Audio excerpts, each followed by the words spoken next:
ship. Planes take off the front of the ship. Propeller-driven planes from about here on the flight deck, under their own power, they could get airborne.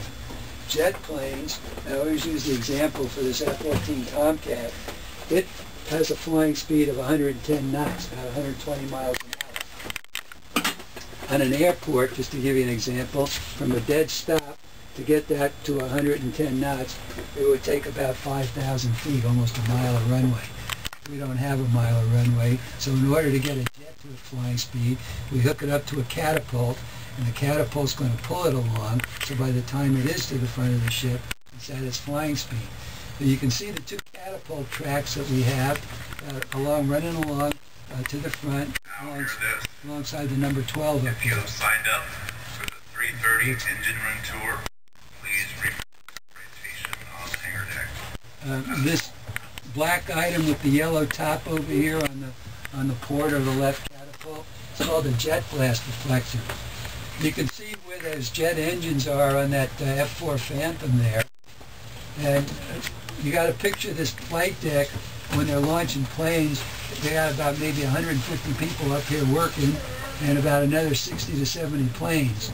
And if that jet blast just came out and ran down the flight deck, it'd blow anything off the flight deck that was in its way. So that jet blast reflector takes the jet blast, and on this ship it would kick it off to the left side of the ship. Nowadays they come up at an angle, and so when it hits it, it will kick it up into the air like that. And so it goes up and down. It would be down. They would push, taxi the plane over it, and raise it on up. There's 3 elevators that take planes up and down to the hangar deck. You can see 2 of them from here. You can see the forward elevator right behind the number 12. It's outlined in the red and yellow paint. And the number 2 elevator is over here. It's outboard on the left side of the ship. You can see it there. And the number 3 elevator, you can't see because it's dome, excuse me, that radar equipment in it, but it's outboard on the starboard or the right side of the ship. The landing area is back here. It's defined by those parallel lines. The yellow and white line is your center line. So when you're coming in for a landing, that's the line you line up on, and you try and position your plane to hit that as close to dead center as you can.